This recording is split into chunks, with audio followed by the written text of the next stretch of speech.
our children don't have a cultural code. They have a religious code. So But the only thing they have to do is be careful about their behavior in the presence of Christians, or be careful about your behavior in the presence of Jehovah's Witnesses, or be careful about your behavior in the presence of Muslims. In other words, they're taught to respect their religion only. There is no cultural code of conduct. And we are the only community who do not practice or raise our children with a cultural code of conduct. Anything goes when it comes to your blackness, but religion, think twice. Listen, we'll promote our communities and our society. We'll promote some dude with gold teeth in his mouth and pointing a gun, but we don't promote the Dr. Umars. We don't promote the Tanyas. We don't promote, you know what I'm saying, the positive people in our society. If anything, we want to find something wrong with them. And part of the reason for that is from our children's perspective. The people who appear to be winning are the dysfunctional ones. They look at the multi-million-dollar athletes. They look at the multi-million-dollar entertainers. They look at the multi-million-dollar hip-hop artists, and from where they're standing, they say, well, guess what? The guy with the gold teeth pointing the gun, he worth 20 mil. The brother in the community doing the right thing, he barely keeping his lights on. And because we don't raise our children with any integrity or spiritual foundation, they are worshipers of money. That is the religion, the worship of money and materialism. And we also have played a role in this, because speaking as an educator and a school psychologist, I've seen firsthand where even in school, the entertainers and athletes within the student population are celebrated way more than those who academically excel. You might be failing every class, but if you're the standout superstar player, you're still going to be celebrated more than the children getting straight A's and B's. So part of this is our fault, because we also send our children a mixed message that says athletes and entertainers are more important than everybody else. And the Black church also has a role in this too, because one of the most materialistic places you can be is at a Black church on a Sunday. It looks like you're going to the BET Awards or the Essence Awards. Okay, people got on their Dolce, their Gabbana, their Gucci, their Louis Vuitton. They're rolling up in $100,000 cars, gold chains. Women are dressing like they're off the video. You know, so we also have to look at how we are sending a contradictory message to our children that actually supports the pursuit of money and materialism. You would think going to church, and of course it's not every church, but you would think going to church, you would get a message against the worship of money and materialism. But a lot of churches I've been, no. Those churches look like they could have came right out of a hip-hop video. So we got to recognize that the children are only an exaggerated example or manifestation of what the adults are. We're addicted to money. So they are superbly addicted to money. We're addicted to materialism. So they are superbly addicted to materialism. The children are just a minstrel show away from what the adults are. They are not much different than us. They are just more honest about it and more unapologetic. We are hypocritical about it. We will tuck our pursuit of money and materialism behind Jesus and Muhammad. The children don't do that. They tell you right from the gate, I'm about this life. But you know what? Dr. Umar, I do have to say this as somebody who grew up in church, and I appreciate your honesty. What I see, I grew up in there too. But go ahead. Yeah, I grew up. No, but I grew up old school church. In fact, I'm in ministry myself. I've done jail ministry and everything, right? So I feel like a lot of what we see amongst the youth is not only them imitating the dysfunction of their families who are addicted to drama, but imitating a system, the slave imitating the slave master. Absolutely so. And again, so much of what we have succumbed to as a people is due to the fact that we have lost ourselves. One thing that we have to also be conscious of when we talk about that biochemical warfare that they hit us with in the 1980s with the double dose of crack and AIDS, we also got to recognize that the 80s, okay, the 70s and the 80s were the first generation of Black people who had an opportunity to escape the ghetto life. So not only is the Black community at its lowest because of AIDS and crack, this is also your first generation of New Jack middle class Black. So whereas before, if we were still segregated from white folks when they dropped off the crack and the AIDS, we would have had to face it. We would have had to combat it. But guess what? This is at the same time those brothers and sisters who gained from the civil rights era were now beginning to finish their PhDs. They were finishing law school. They were finishing med school. And rather than come back into the Black community where they were once segregated, you now had the Fair Housing Act that we got at the end of the 60s, beginning of the 70s. They said, I'm not going to put up with this crap. I'm not going to help my community fight back against these ills. I'm going to run to the white suburb.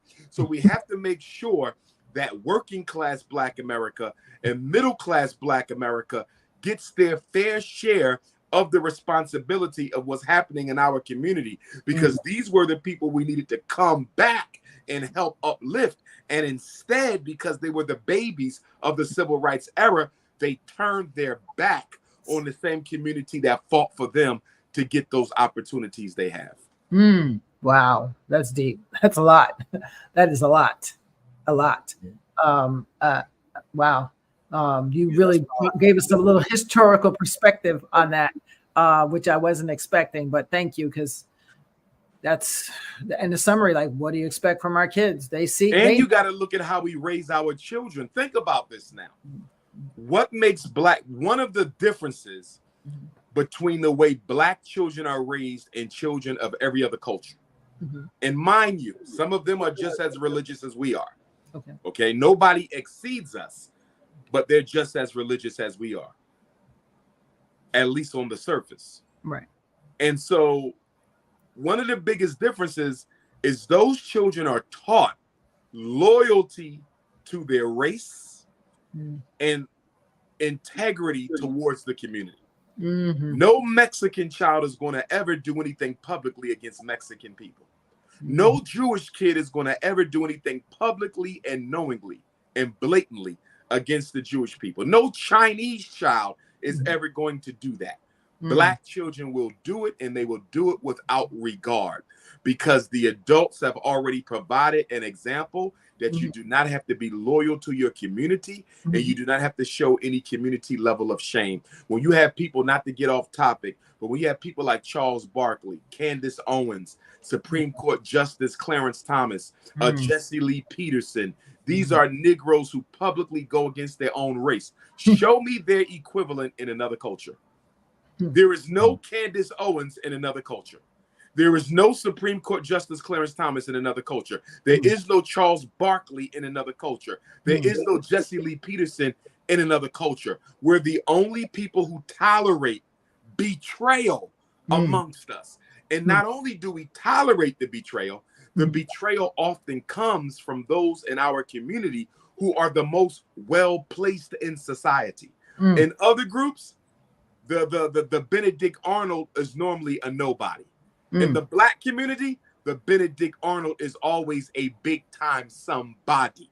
So the best of us can often be found working against the best interests of the community. They raise their children with a cultural code of conduct. A cultural code of conduct. Chinese, Arab, East Indian, Anglo-Saxon, European Jew, Mexican.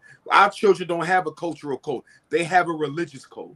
So the only thing they have to do is be careful about their behavior in the presence of Christians, or be careful about your behavior in the presence of Jehovah's Witnesses, or be careful about your behavior in the presence of Muslims. In other words, they're taught to respect their religion only. There is no cultural code of conduct. And we are the only community who do not practice or raise our children with a cultural code of conduct. Anything goes when it comes to your Blackness. But religion, think twice. your people, your blood, your flesh, you can do whatever you want to do to them. Yeah, but you know what? I'm and not to defend it, but I always come back to that part, very important part, that because of the whole slavery and all that stuff that went on way back when, it's still, you know, Jim Crow said it. I'll keep you enslaved 400 years after you're out of slavery. That's not the exact quote, but that's pretty much it. And he meant by the mind. And I think that the trauma that we have received as a people on all levels and still continue to receive has been so embedded that that's where we're trained to lose all of that. We're the only group of people and I could be wrong because you know more about history than I do, but I could be wrong. But it appears to me that we're the only group of people that were literally mind screwed, I'll say it nicely, screwed and we're the only ones who showed up in America as imports, not immigrants. Well, yeah, but even, no matter who we were, whether we were here first and they told us we came, but we really were already here, some of us, but whatever it is, we were the only group of people from what I'm seeing. All the other groups, they may have been enslaved, they may have been in some trauma, they may have been whatever, everything might happen to them, but we're the only group of people who were literally told from babies to little kids, like, you better not like him.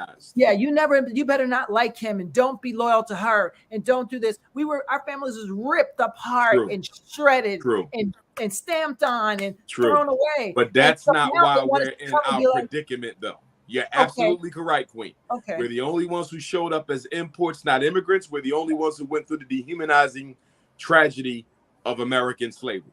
But that's not why we are where we are.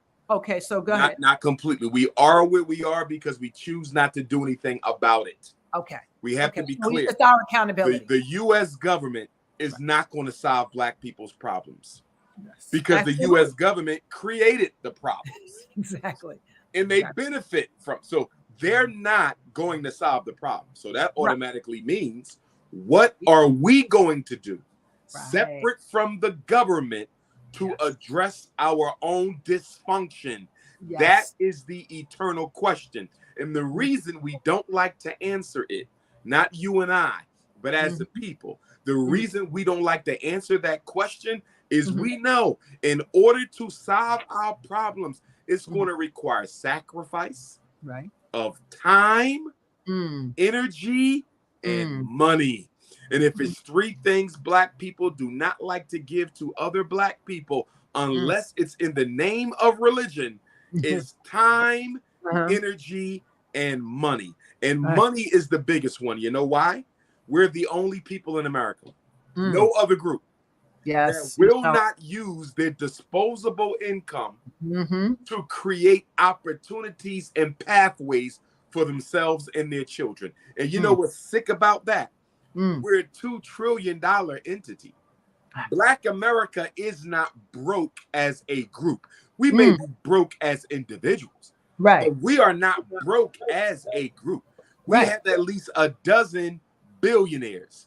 Oprah Winfrey is the richest woman in the history of the North American continent. Not Black, not white, not brown, not yellow, not red. She's the richest woman, period, in the history of the North American continent. You got your Sean Carters, you got your Sean Combs, you got your Tyler Perrys, you got your Rihannas, you got your Bob Johnsons, you got your Kanye's. But guess what? Between all of your billionaires, and the only person I'm going to give a partial pass to is Tyler Perry, because with the movie studio, there's the potential for him to bring about a serious systemic change. Exactly. If he gets off the Medea track and start giving us some serious qualitative content. Can I ask you a question about that? Outside of him, and outside of that potentiality, which has not manifested yet, what institution has any Black billionaire created for Black America? Now let's go to the millionaires. What relevant institution has any of the millionaires created for Black America? Now let's come to our Black professionals. What relevant institutions have they built? All I'm seeing is barbershops and restaurants. And there's nothing wrong with barbershops and restaurants. But Right. guess what? You will not die if you don't get your hair done. You will not die if you don't eat out. But you will die if you don't got healthy food, supermarket. You will die if you don't have a doctor to take care of your illness, hospital. You will die if you have no way to invest in yourself to create a job or a business, the bank. You will die if you're not properly educated to survive in this racially competitive world, school. So we need schools, we need banks, we need hospitals, we need supermarkets, and we need distribution and manufacturing sectors. But that takes money, that takes commitment, and most Black people are not interested. Most of us are gambling. We are political gamblers. We believe I can roll the dice, and white racism will spare me. White racism will spare my wife. White racism will spare my parents. White racism will spare my children. White racism will spare my business. You know, one thing about Emmett Till, Mammy Till Mobley, she said in one of the movies that recently came out about Emmett Till's life, she said, when I heard about things happening in the South, I didn't pay it any mind. I thought that was their problem, not mine. It wasn't until they killed my son that I had to recognize the problems of Black people anywhere are the problems of Black people everywhere. Why does it always take for us to go through a personal trauma before we start caring about the all?